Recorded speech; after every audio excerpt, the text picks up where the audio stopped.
Welcome to the finals of DreamHack Dallas, a premier StarCraft 2 tournament. What I've got for you is a best-of-7 series of Terran versus Zerg. We're in the top left-hand corner in game number 1.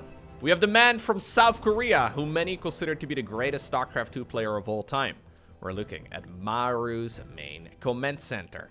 His opponent, down in the bottom right, playing with the blue Zerg drones. He goes by the name of Solar.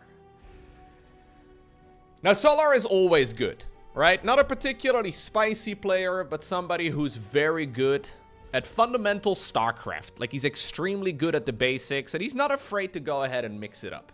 Maru, however, going into this tournament in particular, a little bit more of a wild card. The thing about Maru is that at the beginning of the year, he very clearly took a bit of a break. He participated in a few events here and there. He played a couple of tournament matches. But honestly, he didn't really look like himself. He kind of looked like me trying to play StarCraft, you know what I mean? But then somehow still significantly better, even though he probably hadn't played the game a whole lot as of late. Anyways, long story short, he, after winning many tournaments over the last decade or so, just didn't really look up to the same standard. Now, we found out that apparently he's had shoulder issues. He's apparently been in some pain. He decided to take a bit of a break. There weren't any big StarCraft tournaments announced yet, so Maru decided to just not play in anything for some time and really take a bit of a breather. And I think it's helped him out, because in the GSO Code S, which was played a couple of weeks before this particular tournament, he looked miles better than he did at the beginning of the year. And then I did see some of the games. I haven't seen the finals of this particular tournament yet, but I did see some of the other games that Maru played at DreamHack Dallas, and he did look just way stronger. Just across the board, he looked a lot more like, well, Maru. That rock-solid, very difficult to break playstyle. A little bit less macro-focused, I suppose. Right? Like, he, for a long time, was playing those extremely passive, long, drawn-out macro games, specifically against Zerg. He was playing it quite a bit more aggressively, especially against Protoss players. So maybe that is just the new meta. Maybe that is a result of him, well, having shoulder and wrist issues and all the rest of it. But he looked strong. He looked very powerful. And you love to see it, because Maru really is one of the very best players of all time. Okay, now this is a beginning here of this match with some good old Reapers. We have a double barrack start. Solar has already snuck out a third hatchery, doing a great job defending it so far. He comes back with the Reaper, gets the final kill, and then starts working on some of this, well, hatchery's HP. How many Reapers do we make in total? 4. Alright, 4 is a little bit of an awkward number, if I'm being honest with you. Most of the time, we've seen players go for 3 or 5. Sometimes we've seen players like Björn go for only 2, even though he does make 2 barracks to try and make it. 4 does feel like, I guess maybe if you can kill the hatchery, it would be amazing. But usually that's when you go for 5. Maybe Maru, though, believes he can kill the hatchery with only 4. Oh my god, is he actually gonna get it done? That's so bad for Solar. Oh no. Is he gonna get a council a second time? No way, dude. Horrible start for Solar. Who is gonna get some Reapers for his troubles, I would imagine. Well, so far they're looking pretty slippy. Okay. One of them goes into the main base and decides to take a vacation over here on this ledge. Brenda is coming in from the back, but nope. Okay. This is still a terrible start, though. So for Reapers, I mean, the main cost for Reapers early on is the minerals, right? So they are only 50 minerals each. Gas is something you can get reasonably well, but this is good. Okay, Solar is going to retaliate. Sadly here for Maru, the spawn location is forcing all of those add-ons on the side of the barracks that is exposed.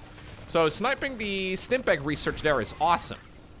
Imagine if Maru would have spawned on the other side of the map. If he would have spawned in the bottom right, there's complete RNG. You have no way to control that. His add-ons would have been, well, to the safe side of those buildings. So that may actually take the wind out of his sails a little bit, but honestly, there's no denying that forcing a council on your opponent's third base twice is massive. 1-1 here for Maru. Third command center in the meantime is also done. So his third command center has an orbital command on it before the third hatchery of the Zerg finished. That is a horrible start for Solar. Well, at the very least, Maru is going to have to slow down a little bit now. He's not going to be able to just pile layers of aggression on top of one another, because that Stimpack upgrade is a bit late, but I'm sure he's not going to be too deterred by it. He will try to see if he can just transition towards a slightly later attack. This time around is going to have 1-1 in the mix too. Third command center flies on down towards the low ground, and yeah, he's taking up most of his side of the map here. Is controlling the entirety of his side of the map, using those Hellions, patrolling them back and forth, making sure that no Zerglings are going to be able to slip through the cracks. Okay. Now, Solar decides to cut a bit of a corner here himself now, going double upgrades before a Lair and before a Roach Warren and before a Baneling Nest.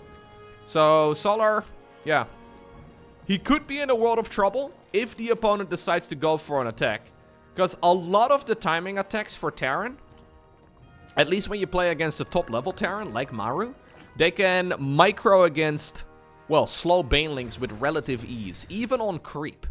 So the creep spread here is looking decent. I don't think you can really complain about that too much. I like this scan a lot here for Maru.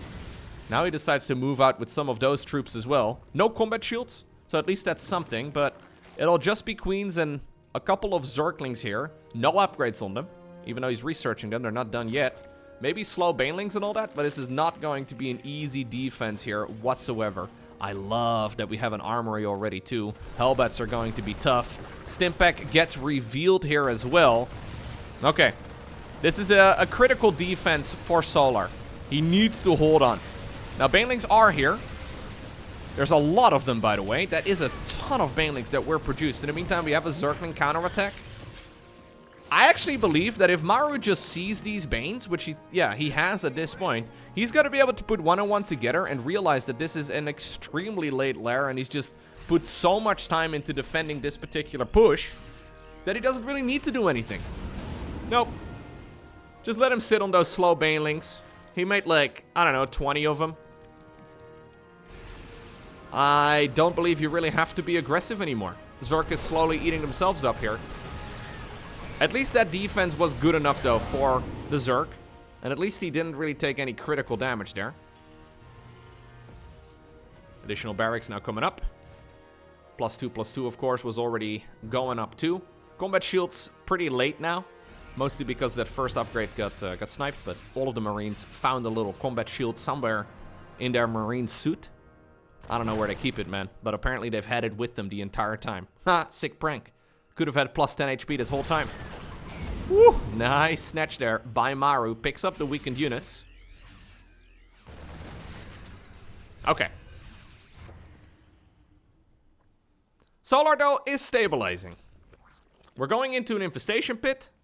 Looks like we're going pure Hydraling Bane for now. Baneling speed finishes up.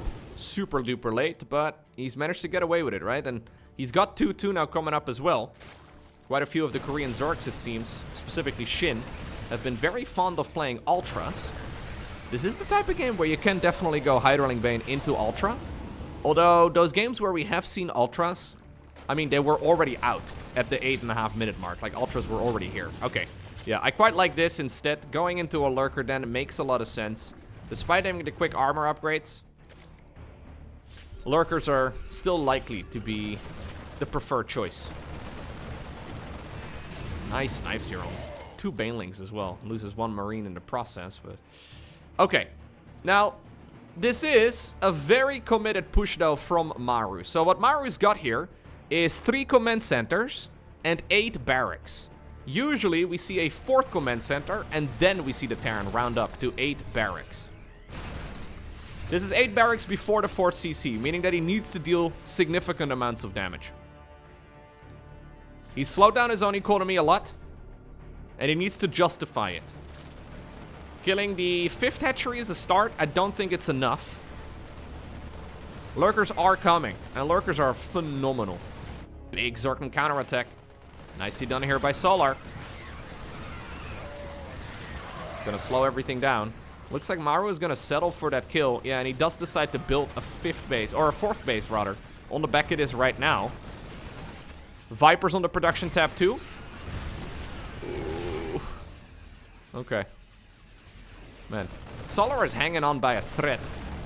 Good cancel there. Doesn't lose it, but All of this is a bit finicky. If he can go up, though, to Lurkers together with Vipers, everything is going to feel way better for him. For Zerg to be able to comfortably afford Lurkers, you really do want to have at least 4 base. And he does now have those gases taken at the 4th base. He's remaking the 5th hatchery.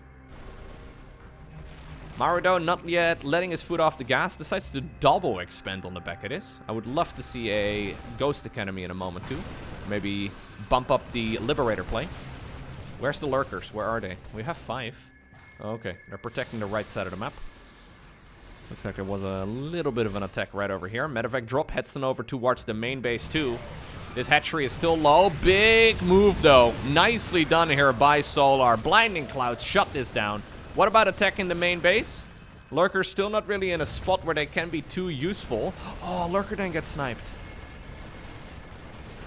Okay, lovely cleanup on the one hand, but losing the Lurker then is really annoying. Solar decides to remake it now. The clock is ticking, though. 4th command center now available. Lenny decides to run underneath it. Good job, Lenny. You're a big... Okay, you're dead. You're a big Zergling is what I was gonna... But anyways. He does not. Oh, God. Okay, hatchery over here also falls. This still feels very finicky. We have a Nidus Worm coming up, too. But this has been Solar playing catch-up ever since... And I know I'm going way back, but ever since he had a double cancel on the 3rd hatch... He's just been in this weird deficit, this weird catch-up mode. And even though he's been nearly there several times, maybe he is going to be able to get there reliably at some point. This still feels very, very risky. Good first game, though. Yeah, 3rd hatchery is going to die for the 3rd time in this match. Maru finally achieves that goal. He's still flying around with these medevacs, being a nuisance. Okay, Lurkers finally get to achieve something, but the fight's still going on over here at the front. Banelings have rolled into a bunch of Marauders, it seems, and even though the Marauders are dead, the Zerg will definitely not take effective traits from that. Look at this, man. This is really telling us the full story. The resources lost here are nearly like a 2-to-1 favor for Terran, while having a similar economy. Still not really opting to go into any higher tech, though, and that is the only concern that I have here. Okay, Ghost Academy did start up in the meantime. Blinding Clouds, though, looking good. Okay. Solar actually grabs a decent engagement there. Yeah. And with the Lurker number slowly climbing, we are going to have to see a transition to something else. I don't believe Terran's going to be able to win this game with, well, pure Marine Marauder Medevac. Maybe he's not known anymore to play the big command center game, but it wasn't the original plan this time around. Maru is now transitioning to it. So we have 4 command centers on the production tab, planetary fortresses all around. Orbitals are going to be built up to about a dozen. And Zerg has still been, well, reduced to a very small eco. It's an uphill battle here for Solar. He needs to get something done. At this point, I'm not exactly sure what he needs to get done. Like, he needs to secure his own economy, deal damage on the other side of the map, and then also spread about 80% of the map with creep. Good luck! That's all we need to do. Just, yeah, do everything. Just play faster, better, stronger, harder. Just do all the things. Solar obviously knows this, though. This is not rocket science for him, but it's, yeah, an uphill battle. It's just extremely difficult to achieve. At this point, even if he does finally get to deal some sort of economic damage, he is not really gonna care. Like, Maru is happy to replace any lost SCVs, be it with mules, be it with new SCVs. And Maru is not letting his foot off the gas. Okay, we have a Nidus Worm going up inside of the main base.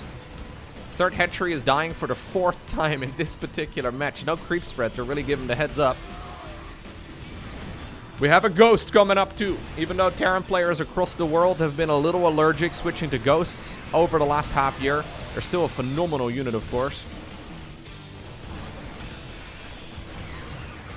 Oh, he's knocking down the rocks. Actually, I think it was some of the Banelings, maybe dealing some splash damage to it too. Yeah, still a great fight. Lurker Den over here, or sorry, Lurker Run By over here, not successful. What about the Nidus Worm all the way in the back? Okay, well, Solar is able to get at least his foot in the door here. Okay, Banelings, go! Oh, okay. Command Center falls. There's immediately a new Command Center to replace it. Bunch of Lurkers here for mostly just APM distractions.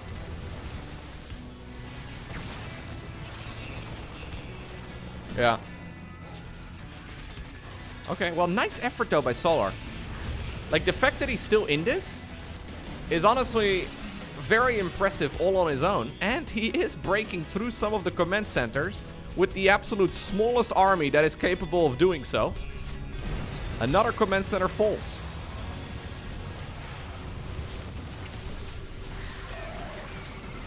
Yeah. This is the problem, though, man. Like, Maru is shopping for proper late-game upgrades, whereas Solar is just barely holding on. Maru is already thinking about what he's going to be buying with the prize money of the tournament, whereas Solar is playing in full panic mode at this point, you know?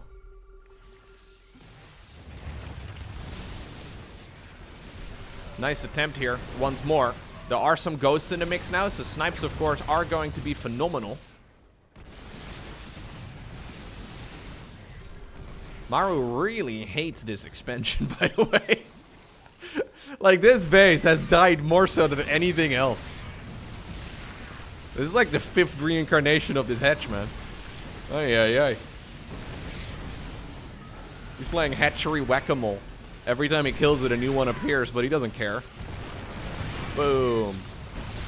A couple of Zerglings running by in the meantime on the other side of the map. This is all that Solar can afford. He's now nearly 60 supply behind. Yeah. Now, what do pro gamers buy, by the way, with their tournament wins? Most of them? I think a whole lot of nothing. GG. Next up, we find our way to Ultra Love. Looks like Maru has decided to go for a command center first. A little bit cheeky. I don't mind it. Command center first, double orbital command, no SCV scout, no Reaper, straight into a Marine, blind factory. You love to see it. This is the type of stuff you can do in a tournament series. Very difficult to pull off reliably on the ladder. Now, Solar did make a bunch of Zerglings, and right now he will realize, wait a second, there is nothing for me to use my Zerglings against, so I guess I'll send them across the map. Guess what? There's a little ramp over here on Ultra Love 2. Not a whole lot you can do. Jimmy will get the job done. Look at him. Not terrified at all. Dang. The LEDs are making him very red. Am I losing my mind right now? That was the reddest. Dude, these buildings are glowing. I thought that these red panels on the side of the structures were like metal plating or whatever, but they might be LCD screens or something. What's going on? Jimmy is glowing. Drop your skincare routine, Marine. Jeez. All right, let's see. Third command center coming up on the back of this. Good old Starport as well. Already, this feels like an uphill battle for Solar. Obviously, nothing has actually happened. It's just that Solar is playing against somebody who's cutting corners, and he's cutting 0 corners himself.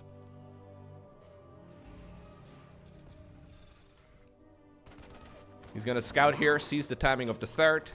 But when you see it at this point, there's nothing Zerg can really do to address it anymore.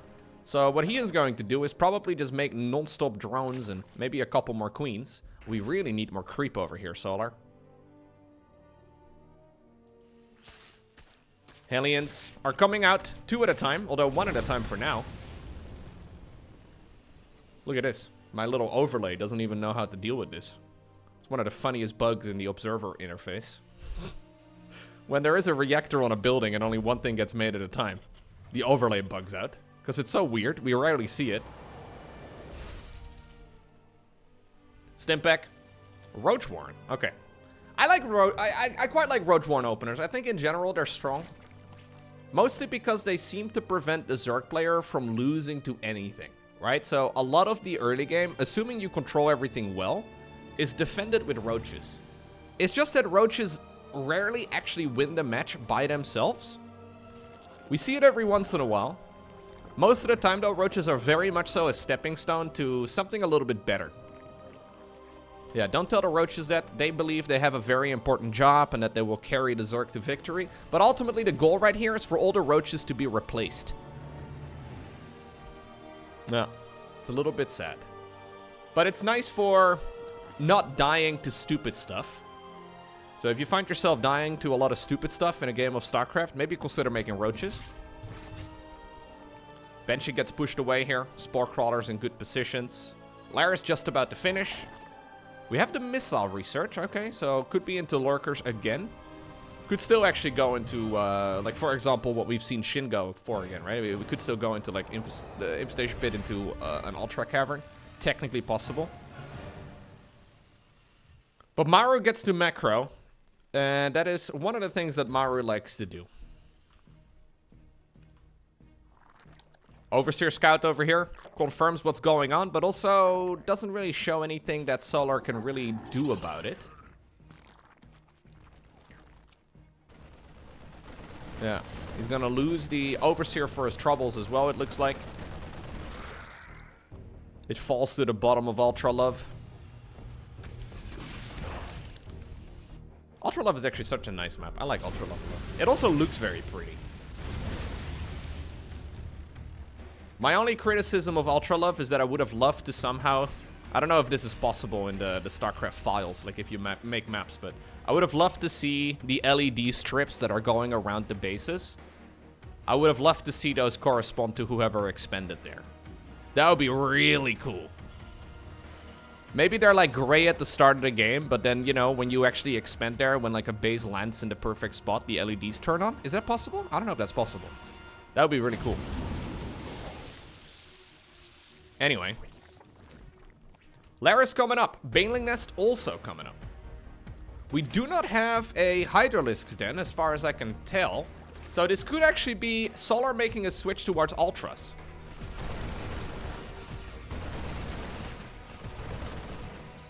Bit more of a passive game, right? At least compared to the previous one, where everything just seemed to go Maru's way. Maru's basically saying to Solar, yo, let's just macro. This is the StarCraft 2 equivalent of like 30 minutes no rush. Both players trying to go up to Overlord tanks. Extra large. Is that generals? That might actually be generals. I was thinking Command and Conquer. Well, that's still Command and Conquer, but... Anyway. Baiting speed is going to finish up here in just a moment, +1 melee, so we should indeed see an Ultra Cavern. Ultra Cavern, Adrenal Glands, that sort of thing.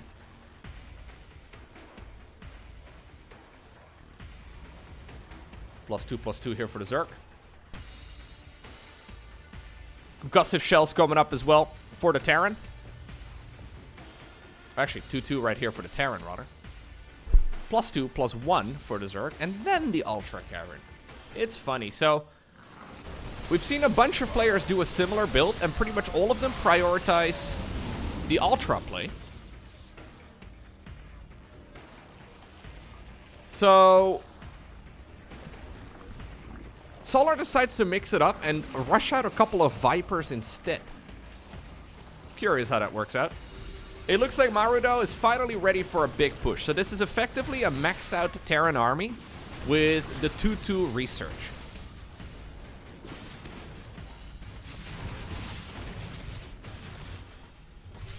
And this is right before Ultras are going to be a weapon of choice. Obviously, there's no real counter to Ultras in this army other than a handful of Marauders, and, well, Marines, I guess, are pretty decent as well. Maru's slow pushing his way forward.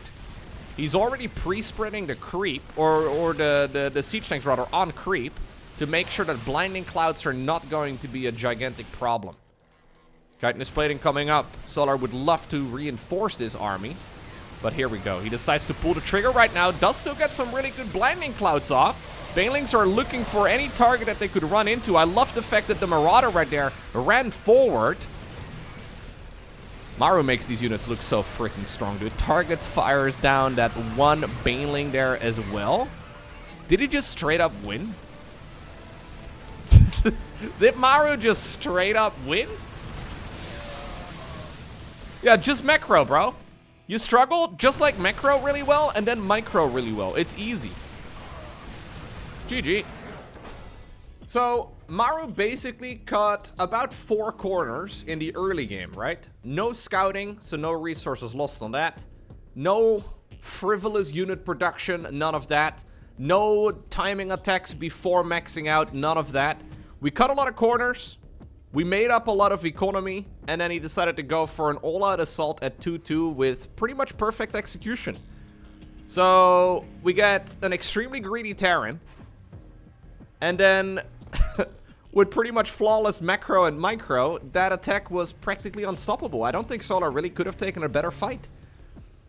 Now, that is one of the downsides of Ultra Love, right? The third bases, the way that those expansions are laid out, they're just pointing in such a nice direction there that Maru can go straight across the map and use that to his advantage. Oh, Solar does not quite get the block off over here either. Okay. Well, this is a straight 1-1-1. So, a little bit of a build order variety here from Maru. No quick third CC this time around, although we'll probably see one in a moment. He's decided to go for straight 1-1-1. This used to be the strategy that every Terran player played. Like, this used to be the norm, like 5 years ago. And then Terrans figured out, actually, I can get away with a third command center before planting down my starport. That means I have to delay my second gas geyser sometime, but that's perfectly fine. Because I can still defend anything from the Zerg player. And I can get away with a really fast third CC. And that means I don't really need to deal damage with my early game. Now, with this type of early game, Maru does need to deal some sort of damage. What are we doing? We're doing a Hellbat timing. Maru is a man of many build orders. A Hellbat timing attack in 2025? Like a straight 2cc Hellbat timing is a bit weird. Kinda love it though. Yeah, just a good old 4.5 minute timing attack. We haven't seen a defensive Roach Warren. All we have is Queens and Zerglings. Queens, of course, now more expensive than they used to be like 5 years ago when this build was actually popular. So that's gotta be something, but yeah, Solar doesn't know. So Solar has gotten very... Actually, he has seen the timing of the third. Or the lack thereof. So he's seen the timing of the starport, so he knows that this is likely going to be an option. Well, let's see. Oh, really? Okay, that's an aggressive way to morph those units in. We had such perfect execution in the previous game, Maru. I think you got a little ahead of yourself here. He's like, Medevac, go! Medevac, I choose you! And then the Medevac died. And now we're just kind of running the units behind the mineral line. Hoping for the best. Yeah. Alright, well, that was not the way to execute that build. And I think Solar actually read him like a book. Like, Solar was more than prepared there to try and deal with it. What did Maru actually achieve with this opener? Nothing! Like, what has he actually done? Well, a whole lot of nothing. He's put himself very far behind. He's playing mech? No way. We're playing Terran mech right now on the back of this? So now we go into a third CC and additional factory production. I mean, again, Solar, what he has shown us so far, and what Solar usually does, is play a laid-back approach from here, right? So he decides to chill. He decides to just macro up slowly and build up his economy, go for a fourth hatch, build up a hive, yada, yada, yada. So if he does that same thing again here, Maru may actually be given enough time to be building up the Cyclone Hellion count. But it's going to be tough. Assuming Zerg does any form of aggression, securing a third is going to be extremely difficult. Now, this scout over here at the front also has now confirmed for Solar that he is playing against Terran mech. So he decides to put down a Roach Warren rather than a Baneling Nest. Okay. So we're going full battle mech, by the way. So this is Hellion, Banshee, Cyclone. Cyclone still has a weird bug. I've mentioned this many times now. Maybe at some point it will get fixed. Nice little snipe. The Cyclone is currently actually bugged. The cooldown ability of the lock-on is significantly shorter than it's supposed to be. I don't know why. But if you look at the tooltip and then the actual amount that the lock-on takes to... It's way lower. It's a bit funky. Anyways, Hydra then coming up right now on the back of this too. So we're gonna go full Roach Hydra, it seems. And I believe that Solar is not just gonna let his opponent macro. Hyperflight Rotors coming up too here for Maru. So he's gonna go for Banshee Speed. He went for the armor upgrade. Armor upgrade for the mech units here makes a lot of sense. Normally you go attack upgrades first in StarCraft 2, but most of the damage here out of this Terran army will come from the Cyclone's lock-on ability. And that lock-on ability is considered a spell. And spells in StarCraft 2 don't benefit from attack upgrades. Nice little push here by the Zerg, although he kills one Cyclone, 2 SCVs. Okay. Not terrible.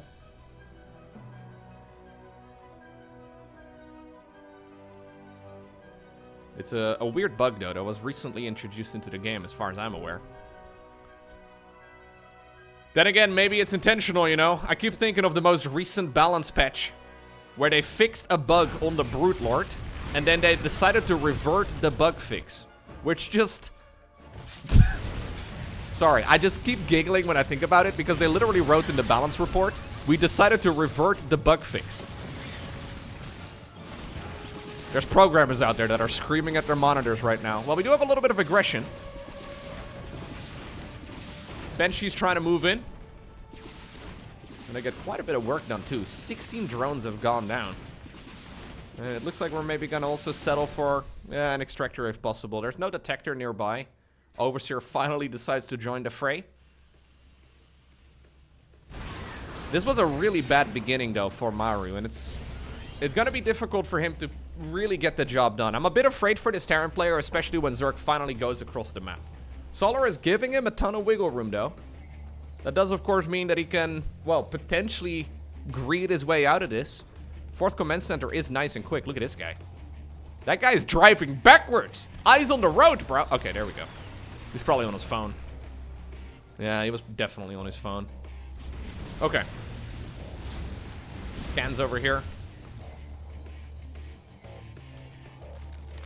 I'm a little afraid, though, for when this Zerg army finally really hits. How many siege tanks are there? I mean, there's already 5. Yeah, with a good spread. It might be defendable. Maru is playing this like nothing happened in the early game. He's like, yeah, let me go for another command center, build up a 5th. If he gets away with it, it would be amazing.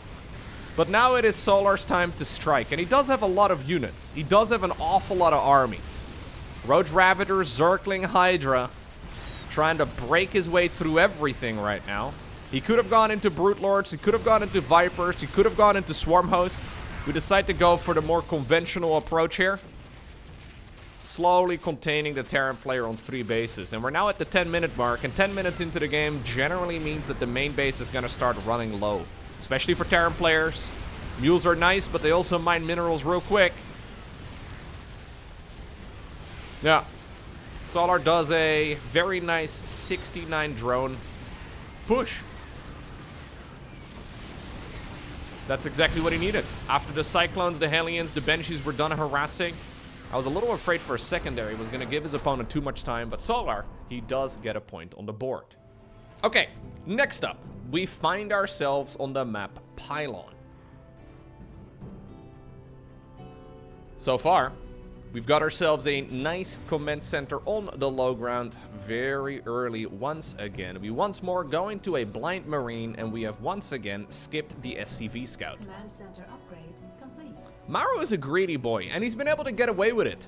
Honestly, the execution of that push, the Hellbat push in the previous game, was pretty bad. Like, that would have been good if the opponent was sleeping on the job. That was almost a bit disrespectful, you know? Like, the way he just zoomed in there and hoped that his opponent was AFK. Not really generally the way to play it.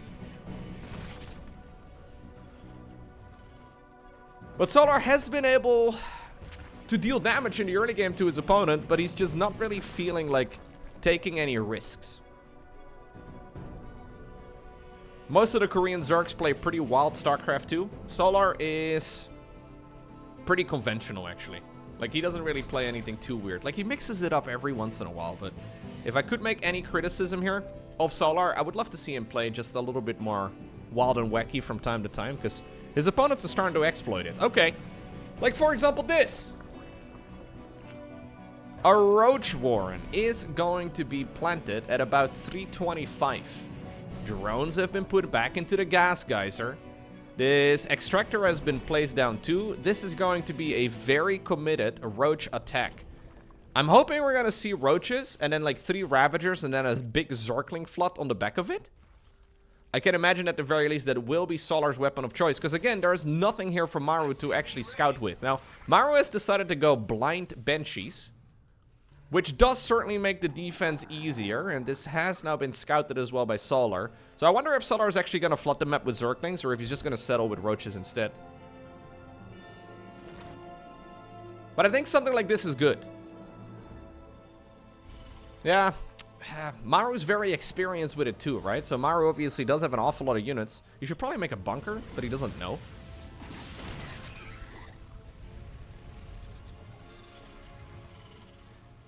Another barracks coming up.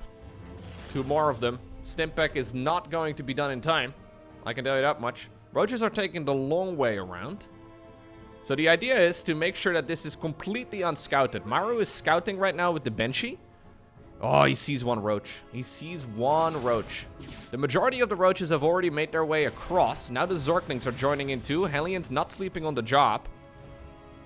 Okay. Now we have to scramble for defense. Maru decides to secure the 3rd? Bro, this guy is very confident. Okay, he just evacuated all the SCVs towards the high ground. He sent the Banshee back home. We only have 1 Banshee, by the way, which is kind of wild. Do we just defend this now? Oh, this is awkward. Maru basically said, no you. Yeah, so he just evacuated the entire low ground and took the 5 SCVs and a couple of supply depots here as a hit.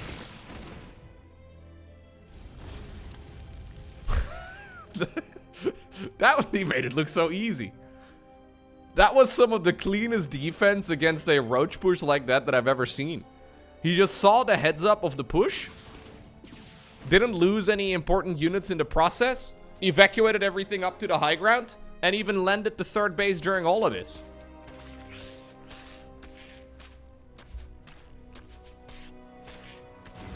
Well, this is Solar, I guess, thinking, yo, this is why I normally don't go for this sort of shenanigans. He, by the way, didn't really overcommit to this push. So I think as soon as he saw that there was a Banshee in production, he was already thinking, okay, this is going to be a scary attack for the opponent, but not really one that's gonna have too many legs. So I'll just macro on the back of this too. So he did make a bunch of Zerglings. He made 40 of them, but he is now fully saturated on a 3rd base. Whereas Maru is only just now really starting to make workers for his 3rd. So ultimately, I'm still really liking this position here for the Zerg player. Maru, though, is now in control of the pacing of the game. Assuming the defense here is good. That's a very spicy drop. Huh. It actually works way better there than I thought it was, although, yeah, don't love it. I think Maru should have picked up and gotten out of there a little bit quicker. Infestation Pit. Baneling speed. 2-2, though, for Maru. Now, keep in mind, Maru has been making army units for a while, but they haven't really traded out very much. Yeah, we did just now see 8 Marines dying, I suppose, but... let's see.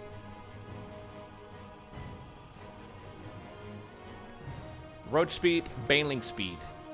Both of those upgrades are going to be really good against whatever attack Maru has planned. I'm assuming we're going to go for a similar attack as what we saw earlier, with a 2-2 type of timing. This time around, he will be hard-pressed to be maxed out at that stage in the game, like what we saw in Ultra Love, for example, where he tried to open up in much of a similar way. And he was maxed out by the time that 2-2 finished. I don't believe that will be the case this time around, but he should still be able to get at least some of the units across. He should certainly test the waters. Combat shields coming up. So combat shields and 2-2 are likely going to finish around the same time. Concussive shells as well. Still going to be a big power spike though. Those Marines will be way better than they are right now. Creep spread is looking pretty good. Here go the men with guns again. Keep in mind, this is before these upgrades kick in. So, yeah. I like that Maru decides to pick up a little early. It's important not to be giving away units right before a big upgrade boost. He's just trying to maximize value. Yep. Loses basically nothing. Well, already we have a Hellion waiting over there on that side. He decides to scan as well for good measure. I was thinking about that creep tumor, but that's a little too far. No reason to risk it. Okay. Well, now combat shields is done, and so is 2-2. Oh, Queens. Hello. Queen sleeping on the job. Why does it always look like Maru's Marines are stronger than other people's Marines? For some reason, they seem to do more damage. Yeah. The traits are just so incredibly cost-effective.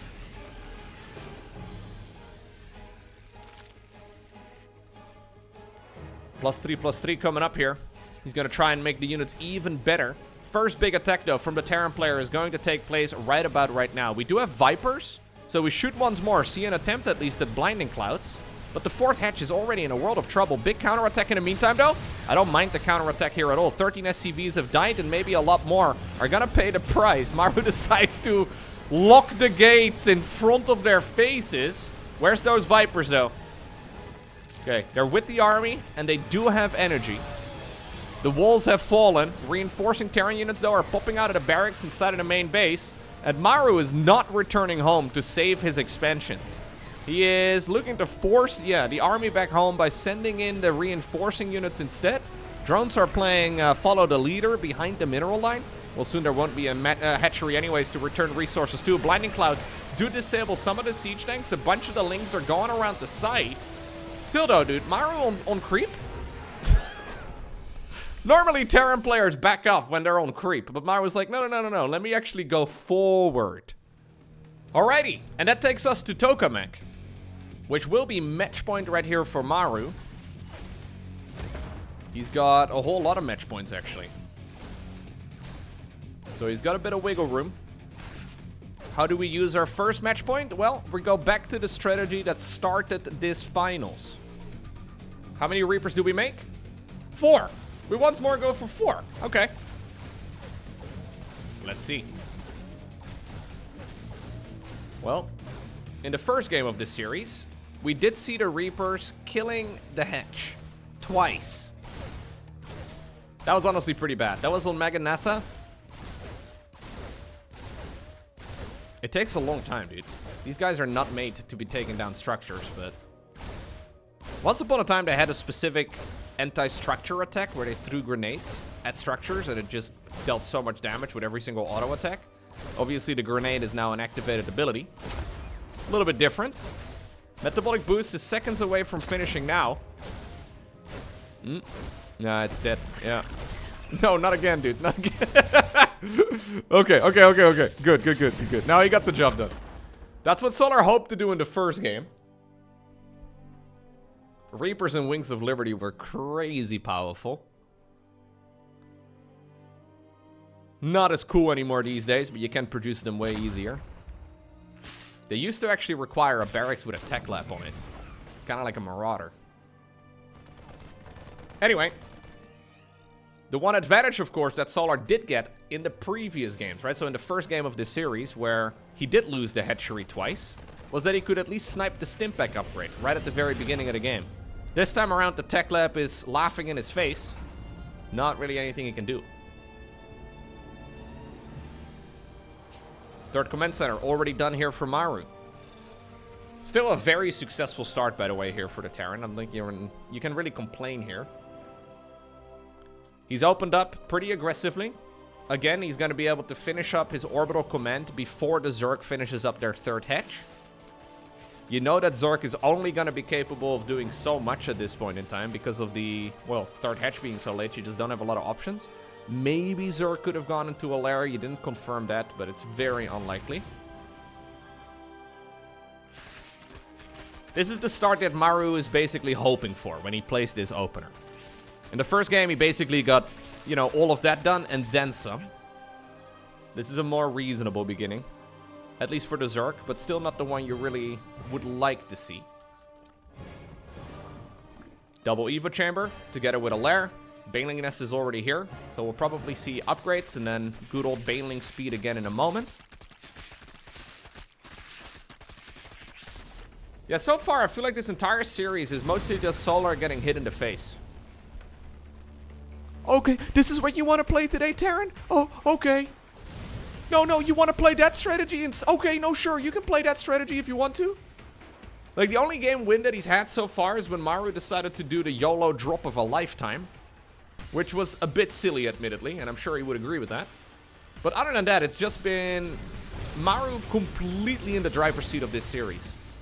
Now, obviously, Zerg in this matchup in general is a bit of a punching bag, but Solar hasn't really been able to come out swinging at any point. Like, even the win that he got was dictated by Maru. Which, you know, Maru was like, okay, fine, I'll be a merciful god here for a second. I'll give you a win by YOLOing my medevac in.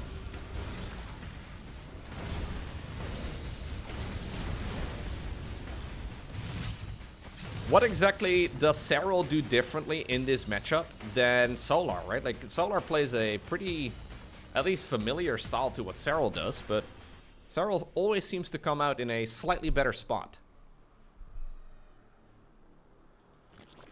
Okay, Infestation Pit is mostly done. Baneling speed is mostly done. We have the double upgrades happening. Already though, Terran's gone into 2-2. And here's the first big attack. Hellbats have been morphed in. Fourth hatchery is in a world of trouble. Critical to keep this expansion alive. Baneling speed though finishes up at the perfect time. Nicely done right here by Solar. Anticipating the moment. Saves as many of the Zerglings as possible. And now this expansion is secured. He starts up a hive. Okay, fifth hatch. Yep, fifth hatch is good. We could even see a macro hatchery if we really feel like that's needed. Solar actually gets to play the game. That's nice.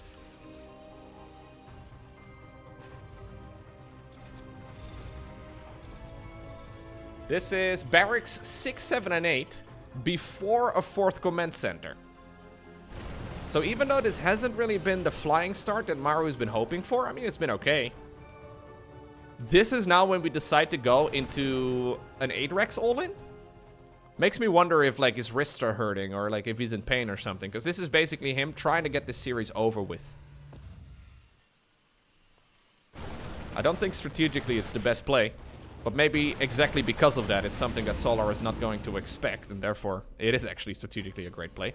And one thing he has done really, really nicely, and that is a theme so far in this series, Solar's creep spread has been terrible. Maru has been cutting the head off the snake right at the very start of it. Ooh, no council over there. Yeah, and we just don't have a ton of creep around the map. Solar is constantly trying to replace it. It's not terrible in this particular instance, but if that creep was a little bit further out, it would be much harder to do an 8-Rex push. Keep in mind, though, that there's no fourth command center on the back of this here for the Terran player. And if he takes a fight on creep, life does become hard. Ultra Cavern coming up. Vipers on the production tab too. There we are. Look how cute it is. Aww. Just a bug the size of a bus. Aww. So cute. And it flies too, by the way. Ultra Cavern's just about to be finished, right? So, if you can get chitinous plating done, these are the type of attacks that are very holdable. Now, Maru is taking an extremely long way around the map.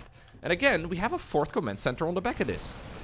So even though he's committing to an 8-Rex, he's using it for maximum production. Like, he's not building any add-ons on it. Like, this is the urgency 8-Rex, right? Where you really are... Ooh, Blinding Cloud. Oh, that's the perfect Blinding Cloud. That is the Blinding Cloud of dreams. Sweet dreams are made of these type of Blinding Clouds. Matter of fact, drop in the main base. I don't know where Maru thinks he's going. Alright. I mean, there's still some units left over. Drones are actually dying. Where's the Banelings? We do have some Banes. The Zerglings, though, are decided that they are gonna run in first. Drop over here as well in the bottom corner of the map, and this is a medevac drop that was queued up a while ago, and it is going to shut down the base. Huh. This was supposed to be held pretty smoothly. I thought actually with that, well, lightning cloud, that was done. But Maru actually still has got a lot of value. Medevac here is dead. Queens no longer have energy for transfusions, it seems, so some of them are also dying. Wait, he's actually just continuing all of this. Parabomb? Oh, great splits right there, honestly. Half a second before picking up, he decides to split off the medevacs here targeted by that parasitic bomb as a new group of Terran units show up, and that medevac gets to immediately swing back into action. The other medevac drop now heads on over towards the natural expansion, and at this point, the floodgates are wide open, and it seems like Solar is desperately trying to play catch-up. I mean, he's been on a razor's edge this entire time. Oh my god, the Ultra Cavern. Maybe he's doing him a favor, though, because I'm not sure about the Ultralisk in this instance. Well, there will be a second Ultralisk Cavern coming up right now on the back of all of this. Zergling run by in the meantime, getting nothing done on the other side of the map. Maru is a bit of a monster. Can we please make a Ghost Academy? I don't know why Terrans are so allergic to making ghosts, man. I guess they don't really need them. Like, like Marine Marauder Medevac does fine against Ultras, which pains me to say, I'm not gonna lie. But, seriously, it feels like we're making the game so much harder by not making any proper counter against the Ultras. Another hatchery falls, though. This base over here is never gonna go up.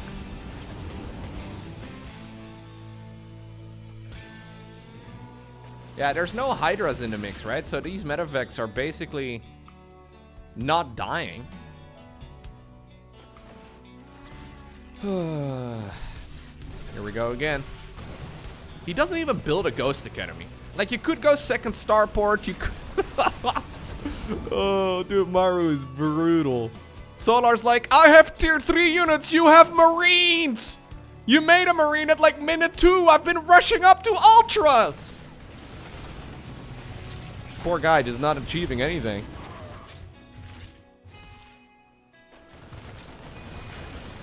Infestation Pit is going to fall as well at this rate if he decides to target it down. There it goes.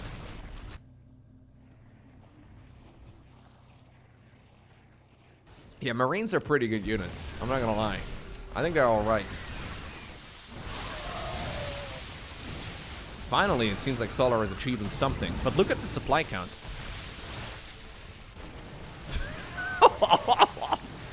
No way, dude. He's relentless with the drops. Maru was like, yo, I killed your Ultra Cavern. Why didn't you stop making Ultras? I told you you shouldn't make them anymore. They're garbage. Oh, no! Solar just sucked up his own hatchery. Oh, no. Oh, dude. That hatchery barely survived the Terran drop. And with it...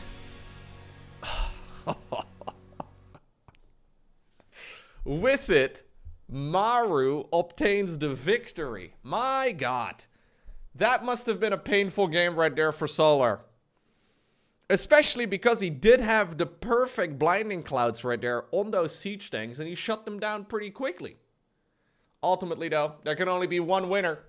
And the winner of DreamHack Dallas is none other than Maru. And I gotta say, after watching Maru play at the beginning of the year, I kinda had the feeling that maybe he lost it because he just wasn't looking like himself at all. But this level of Maru, that's what we want to see every time. Very, very impressive. GG.